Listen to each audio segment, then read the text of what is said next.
प्रणाम साथियों।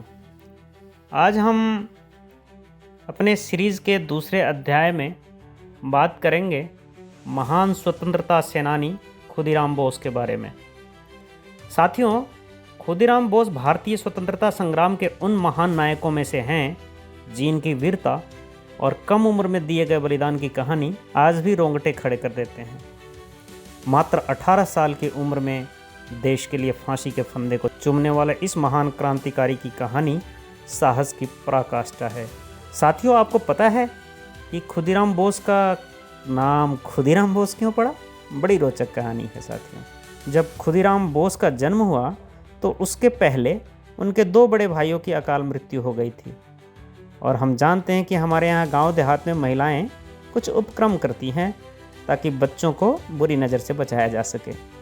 ठीक उसी प्रकार खुदीराम बोस की बड़ी बहनों ने अपने विश्वास के अनुसार उन्हें 3 मुट्ठी खुदी, और खुदी आप जानते हैं खुदी किसको बोलते हैं? हम अपने गांव में चावल के टुकड़े या छोटे छोटे जो दाने होते हैं उनको हम खुदी कहते हैं। तो उनकी बहन ने उन्हें 3 मुट्ठी खुदी के बदले खरीद लिया और इस तरह खुदीराम जी का नाम खुदीराम पड़ा। है ना रोचक प्रसंग मित्रों? हमारे गांव के लोग कितने भोले और कितने विश्वास के पक्के होते हैं इस एक प्रसंग से पता चलता है। साथियों, खुदीराम बोस का जन्म 3 दिसंबर 1889 को पश्चिम बंगाल के मिदनापुर जिले में हुआ था।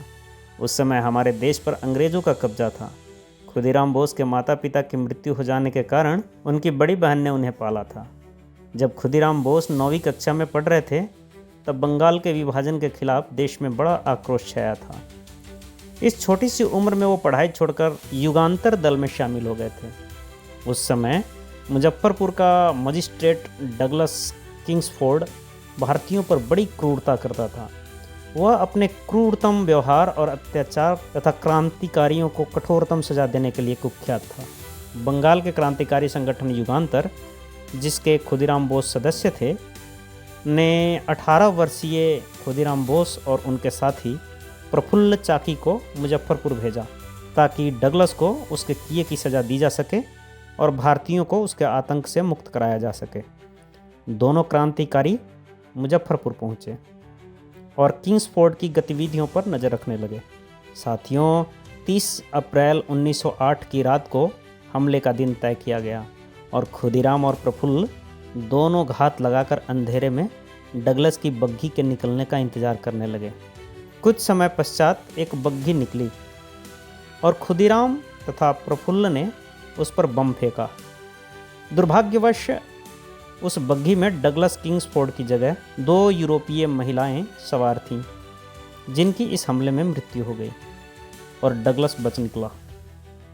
इस घटना के बाद दोनों वहां से भाग निकले, लेकिन वैनी रेलवे स्टेशन, जो अब खुदीराम बोस पूसा स्टेशन के नाम से जाना जाता है, के पास दोनों पुलिस द्वारा घेर लिए गए। प्रफुल्ल चाकी ने खुद को गोली मार ली, परंतु खुदीराम बोस को गिरफ्तार कर लिया गया और उन पर मुकदमा चलाया गया। साथियों, खुदीराम बोस का मुकदमा अंग्रेजी शासन में भारतीय कानूनी इतिहास के उन चंद पन्नों में से एक है जहां न्याय से ज़्यादा अन्याय की बदबू आती है। फिर भी एक 18 साल का किशोर अडिग रहा। जब खुदीराम बोस को जज के सामने पेश किया गया और उन्हें फांसी की सज़ा सुनाई गई तो जज यह देखकर दंग रह गया कि खुदीराम मुस्कुरा रहे हैं।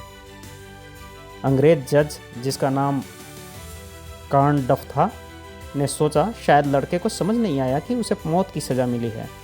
उसने पूछा, क्या तुम्हें पता है इसका मतलब क्या है? खुदीराम ने बड़ी शांति से कहा, हाँ मुझे पता है। अगर आप मुझे थोड़ा समय दें तो मैं आपको भी बम बनाना सिखा सकता हूँ। उनके वकील कालिदास बासु ने उन्हें बचाने के लिए एड़ी चोटी का जोड़ लगाया। उन्होंने तर्क दिया कि खुदीराम की उम्र बहुत कम है और वे एक तरह से इस्तेमाल किए गए हैं, लेकिन खुदीराम खुद को निर्दोष बताकर अपनी वीरता को कम नहीं करना चाहते थे। उन्होंने अपने किए की पूरी जिम्मेदारी ली। साथियों, फिर 11 अगस्त 1908 का दिन आया। सुबह सुबह उन्हें फांसी के लिए ले जाया जाने लगा। तब वे अपने हाथ में श्रीमद् भागवत गीता थामे हुए थे। उनके चेहरे पर कोई शिकन नहीं थी।